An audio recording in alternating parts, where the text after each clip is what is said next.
we saw recently the African Transformation Movement announce actress Nomakuli Kuli Roberts as one of the award councillor candidates. In the past, we've also seen actor Fana Mokoena become an EFF MP, as well as singer Ringo Madlingozi. Former rugby coach Pieter de Villiers and Gayton McKenzie also joined political parties or even started their own party.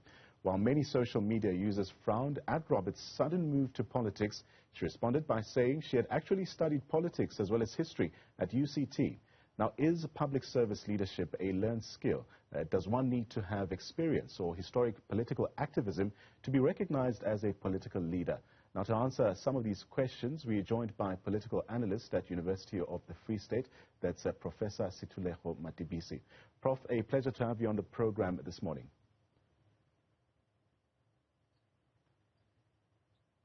Well, firstly, I mean, just mentioning some of the names I just went through right now, including actress and media personality Kuli Roberts, it has come as quite a surprise for many to see them taking up or even contesting public office. Now, can public service leadership be a learned skill, would you say?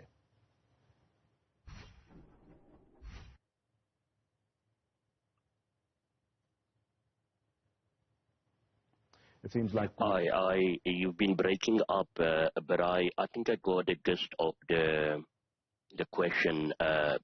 It is a huge concern, and it only becomes a concern when you have, especially a couple of weeks or months before in elections, and then suddenly you have a celebrity out of nowhere who is now being peddled as a leader, because we should understand, if you look at the Constitution of South Africans, we have got a freedom of association is enshrined in our Constitution, and obviously the freedom to join a political party. So we can't, and this is something that is happening all over the world. We have seen in parts of Africa as well. George Weah, who was a prominent football player, when he retired, wanted to become a public figure or a representative, and in other parts of the world as well. For me, you will need some skills, because being a musician or any artist for that matter, celebrity, does not necessarily make you a good leader. And the problem becomes, when it becomes a problem, it's when that particular celebrity, it's now elected to be a leader within a political party and overstepping or, at the disadvantage of those that have been in party structures for quite some time.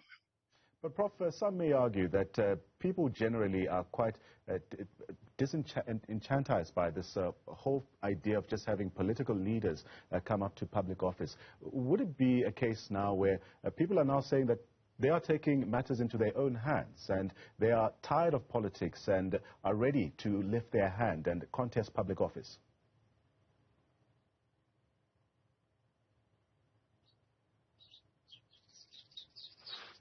Yes, it is a matter of eroding of trust. I mean, if you look in general, it is a huge problem with politics just in general. And the problem has been exacerbated by a situation where, if you look at public representative institutions, if you look at public institutions themselves and even the public representatives, you can see there's huge problems around the political landscape in South Africa today, and that's why people have decided that they are not going to allow this in their name, and that's why you will see that we've seen many, especially with the forthcoming local government elections, independent candidates also.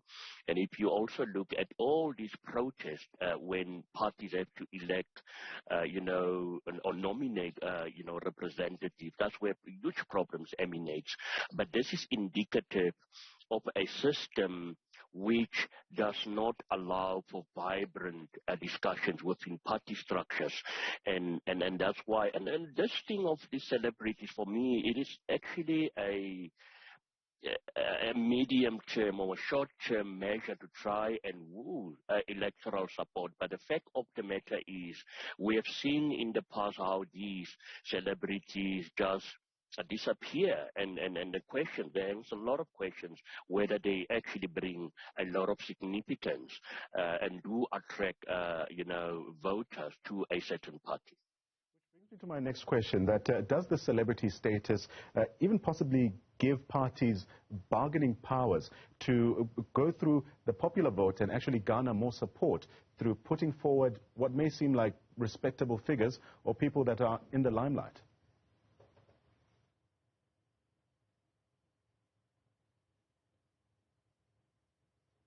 Yes, most definitely. We have seen situations, but I think it also compromises the celebrities themselves.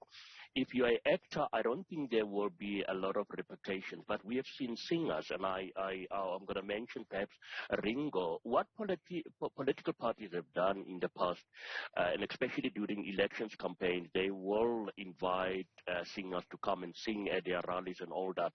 That have been acceptable, but even at that stage, that have also been controversial because some of the public will say we've seen a certain singer or musician performing at Party X, electoral campaign and event, and that became a bit of a problem. But now you've got a celebrity, depending on which sector the celebrity is coming from. I think there will be some consequences. Yeah. We all know our politics is highly contested. People are losing their lives, and there's sometimes even fight intra-party, violence that is happening within political parties. And now the question is, what if Sansa is now representing Party X, but yet you're a musician, and tomorrow you want the public to buy your music, your CDs or whatever you're selling. So these are the consequences for the celebrities, and they need to consider that. But I think for the parties, they are using that as a PR exercise, public relations exercise, to try and attract votes. But as I've indicated, that for me is a short-term measure. Perhaps people will, and especially at events where they know a certain celebrity will be in attendance, they may attend, but at the end of the day, that does not mean that people will, at the end, perhaps vote for that particular party. Now, as we wrap up, I want to also focus on the uptick of independent candidates who are going to be contesting these upcoming local government elections. Why do you believe, Prof, that it is important that ordinary citizens know that they can go into public service leadership as well as politics?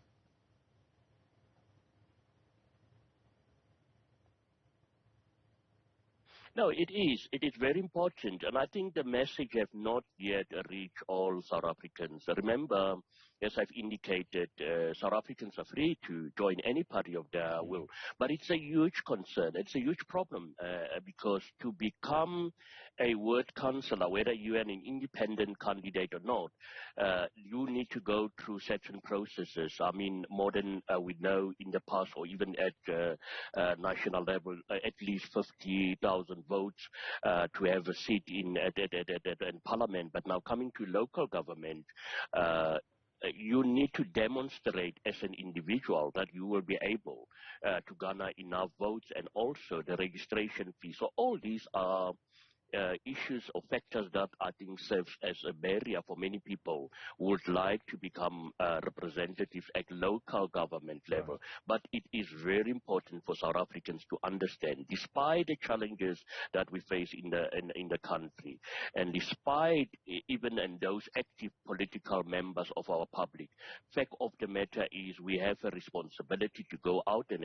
exercise our democratic right and vote for those that we want. The problem with South Africa is we haven't yet reached a maturity where people will vote based on their ideologies and based for parties and representatives based on what they represent. It is all about, I have been a member of Party X, or my parents or my grandparents, and I'm going to continue to vote for this particular party. And at the end of the day, I don't say it's wrong with that, but we should then live with what we have, the decisions that we have taken. But this is not how we deal with that challenge. What South Africans do, they go and vote, and afterwards go out in the streets and destroy the very same public, infrastructure and property that they have been voting for. And this is a crisis that we have in South Africa. South Africans who learn that they've got the power to change their public representatives. Well, Prof, thank you very much for your time. That was a political analyst at the University of the Free State, Professor Sethulego Matebesi, raising a few interesting points there.